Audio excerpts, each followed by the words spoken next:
In 2 years, President Kibaki became the most hated and the most unpopular person in Kenya.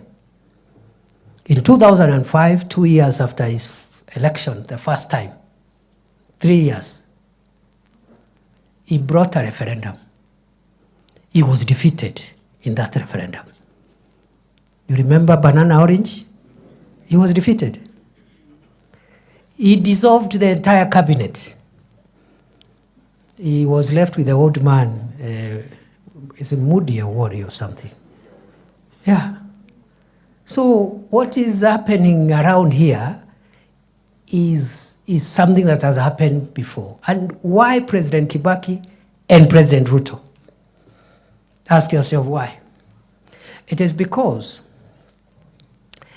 any transformative leader who has an idea of what to do about key sectors that define a country's transformation, many times the decisions that leader has to make to transform the country are usually unpopular. They are not popular. Populist leaders make popular decisions. Okay? I'll give you an example. This universal health care that we are focused on implementing is not the invention of Kenya Kwanza. Professor Tharaka and the others, the scholars will tell you, President Kibaki intended to bring universal health coverage when Charity Ngilo was minister. Aka-introduce the topic, siasa kama hii ikakuja, Kibaki retreated.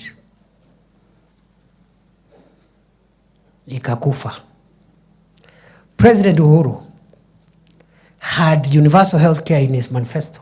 I'm part of the team that wrote that manifesto, the first term.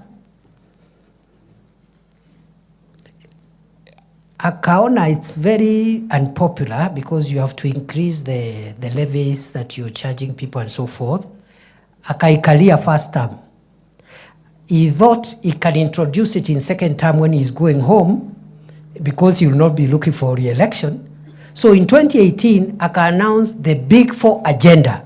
One of them was universal health coverage. Cecily Kariuki was the minister for health. Siasa ikakuja, Uhuru backtracked. I remember Uhuru asking us, sisi tuko na insurance? Kama watu wamekataa health insurance, sisi tuko na insurance? Alafu akauliza deputy yake that time. I just overheard, nilikuwa area tu, nilikuwa hapo, sikuwa karibu. Nikasikia akauliza deputy yake, "Hey William, si mimi na wewe tuko na nyumba? Hii housing program, kwa sababu housing ilikuwa kwa big 4 ya Uhuru pia, isn't it? Si wewe uko na nyumba na mimi niko na nyumba. Hii manyumba ni ya nini, tuwache?" Wakawacha.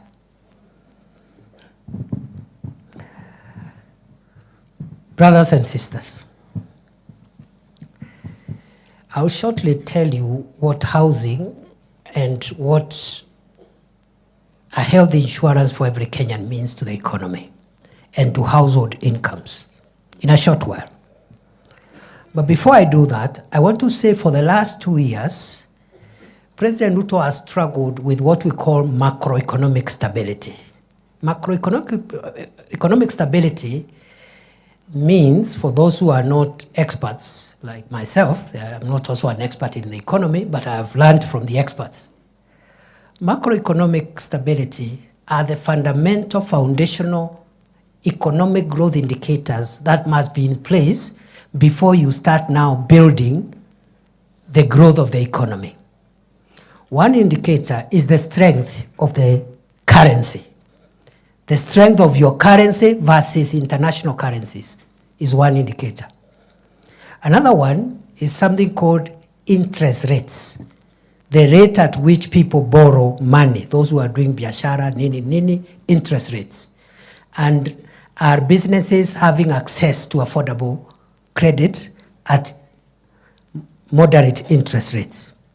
The third indicator is called inflation. How fast do the price of goods keep on rising?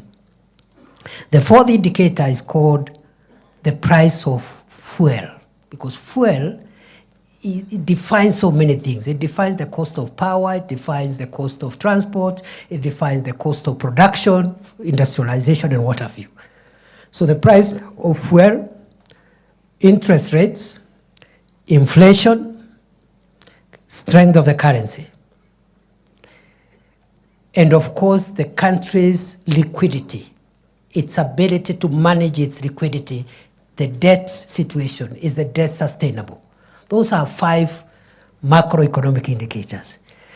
By the time President Ruto took power, took the leadership of the country, Kenya was on the verge of insolvency.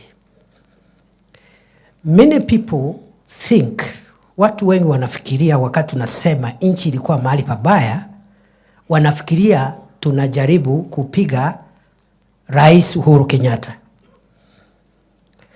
The country was not in that shape because of President Uhuru. It was because of global situation. The main one being the total shutdown of the economy for nearly 1.5 years because of COVID-19. Nobody in Kenya left their home for more than a year. Curfew, you can't go anywhere. There is no business running. So you can imagine shutting down the economy even for a day is costly. Ask me, I am the immediate Minister for Interior. When riots used to happen and the economy of Nairobi is shut for one day, the economic cost is so huge, is in billions. So you can imagine the entire country shutting down for 1.5 years. That is what caused all the problems we found when we took over. The dollar was very strong against the shilling. President Ruto in the last 2 years has worked on the interventions and policy decisions that have made the dollar stable. It was at 165, 167. For more than 1 year now, it's operating between 127 and 130. And there's every likelihood it will go down.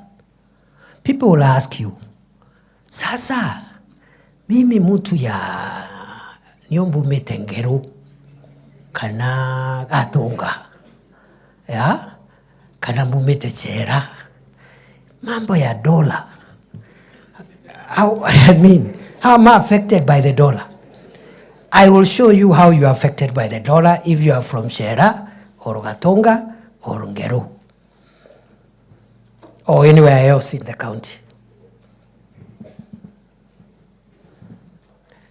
Hizo vitu watu yetu wanaenda kununua madukani hapo Marimanti, hapo Chogoria, hapo Kadhwana.